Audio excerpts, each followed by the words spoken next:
Olá pessoal, aqui é o professor Eliezer Cavalheiro de Biologia da Frente 1 para a aula 10, cujo assunto é parede celular e membrana plasmática.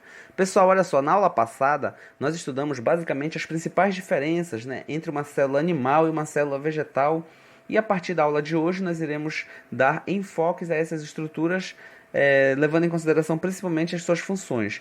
Basicamente, hoje nós iremos primeiro começar com a parede celular e em seguida iremos ver questões a respeito de membrana plasmática, tudo bem? Vamos lá, pessoal, olha só. Gente, a parede celular, também chamada de parede celulósica ou membrana esquelética celulósica, é uma estrutura de celulose resistente e flexível que delimita as organelas celulares numa célula vegetal. Lembre-se que as células vegetais formam os tecidos das plantas. Por sua vez, as células animais não possuem parede celular, cloroplastos e vacúolos. Na imagem aí vocês podem analisar basicamente, uma célula vegetal e suas organelas, tudo bem? Vamos lá, pessoal, olha só. Funções, As principais funções da parede celular é proporcionar sustentação, resistência e proteção contra patógenos externos, pessoal? Questões de seres que podem transmitir doenças, tá? Sendo assim, ela colabora com a absorção, transporte e secreção de substâncias. Além disso, a parede celular funciona como um filtro das células vegetais, já que permite a troca de substâncias entre outras células vizinhas. Ela também protege contra a entrada excessiva de água, evitando assim a lise osmótica, que é o rompimento da célula vegetal. Ou seja, a ruptura da célula. Outra importante função é que a parede celular confere forma às diversas células vegetais. Gente, olha só. Dito isso, vamos agora basicamente estudar um pouco a respeito da estrutura aí da parede celular. Gente, olha só, a parede celular é uma estrutura muito resistente composta por microfibrilas do polissacarídeo chamado celulose, Vocês já estão cansados de saber aí que a parede celular ela é formada aí principalmente por celulose, Então, olha só, gente. Essa parede celular ela envolve a membrana plasmática e em sua estrutura possui poros que funcionam como filtros em relação ao meio externo, Então aí na imagem, basicamente, que eu coloquei aí para vocês, vocês podem analisar um esquema da estrutura da parede celular com ênfase, aí para os seus principais componentes, tais como núcleo, lamela média, parede primária, parede secundária, membrana plasmática e o citoplasma, Então aí na imagem são 3 células vegetais, que estão interligadas aí. Vamos lá, pessoal, classificação agora, tá, gente? A parede celular ela pode ser primária e secundária. Vamos lá, gente, olha só. O que seria a parede celular primária? São formadas basicamente de celulose, hemicelulose e pectinas. Apesar de fina, ela é resistente e flexível, permitindo assim o crescimento celular. Possui um teor de água elevado, com cerca de 70% nas paredes primárias. As pontes de hidrogênio proporcionam maior elasticidade à estrutura. Parede celular secundária. São formadas basicamente de celulose e hemicelulose. Nem todos os organismos vegetais apresentam esse tipo de estrutura. Ela é mais espessa que a primária, além de ser bem resistente, uma vez que é composta de lignina. Possui um teor de água menor que a primária, ou seja, de 20%. As paredes secundárias limitam o espaço e conferem maior rigidez. Gente, olha só, além da parede primária e secundária, a lamela média é uma camada fina exterior às paredes que tem como função ligar a célula com outras que estão próximas, Então aí, basicamente, na imagem para vocês, há um esquema da estrutura da parede celular primária e a lamela média. Vamos lá, pessoal, agora vamos analisar os tipos, de parede celular. Pessoal, olha só, a parede celular está presente nas plantas, nas algas, nos fungos e em algumas bactérias. Assim, eles diferem um pouco em relação à sua estrutura e composição. Primeiro, vamos falar aqui a respeito da parede celular das plantas. Gente, olha só. A parede celular das plantas ela é formada por microfibrilas de celulose. Então, olha só, a parede celular das plantas possui geralmente uma parede primária e outra secundária. Parede celular das algas, formada por diferentes tipos de celulose, como as paredes de glicoproteínas e polissacarídeos. Parede celular dos fungos, formada por quitina e, em alguns casos, por celulose. A parede celular dos fungos protege esses organismos contra os invasores. Parede celular bacteriana, formada por peptidoglicano, que são açúcares ligados a aminoácidos, Então, olha só, a parede celular bacteriana ela é classificada em gram positiva e gram negativa, tá, pessoal? Então, basicamente, era isso aí que eu tinha para comentar com vocês a respeito da parede celular. Então agora vamos para a membrana plasmática, pessoal. Olha só. Gente, a membrana plasmática, também chamada de membrana celular ou plasmalema, é uma estrutura que delimita a célula, separando o meio intracelular do meio externo, também chamado de meio extracelular.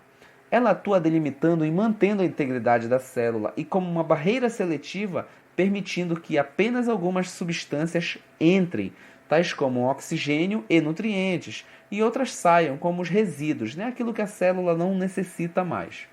Pessoal, olha só, inclusive isso aí, essa característica, né, da membrana plasmática de selecionar aquilo que entra e aquilo que sai, é chamado de permeabilidade seletiva, tá, pessoal? Guardem bem esse nome.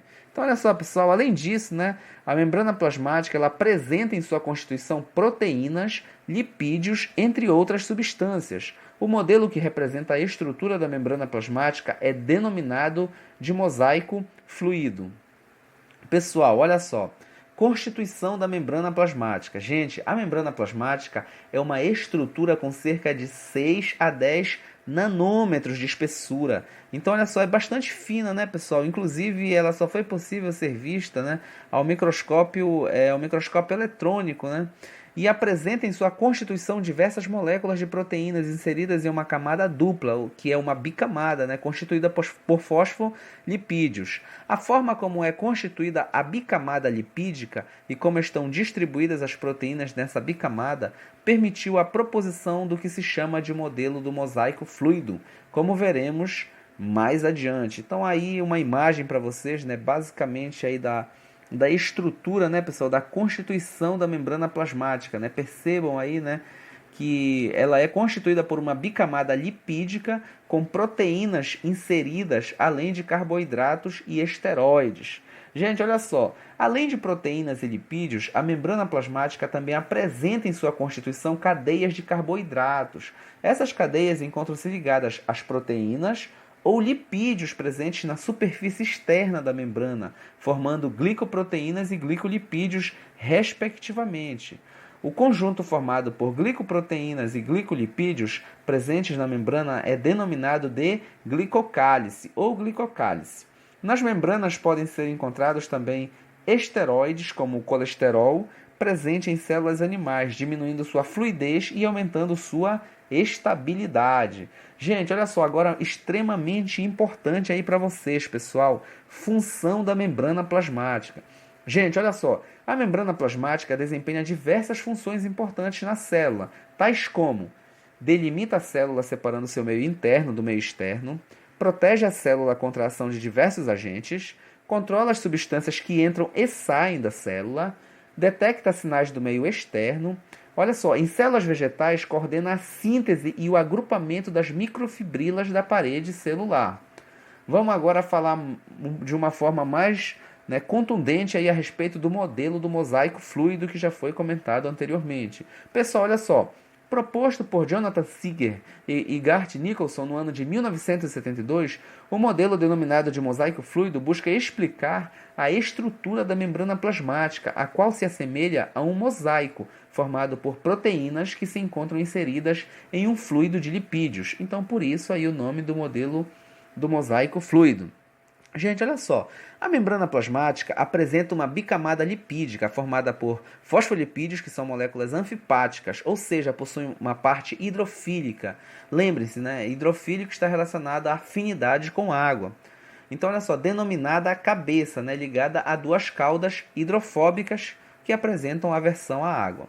A bicamada lipídica apresenta a parte hidrofílica das moléculas lipídicas em contato com a água presente no exterior e interior da célula, enquanto as partes hidrofóbicas encontram-se em contato umas com as outras. As moléculas lipídicas encontram-se em constante deslocamento, por isso esse modelo é chamado de fluido. Então essas moléculas de lipídios, elas ficam ali, pessoal, flutuando ao longo da membrana, né?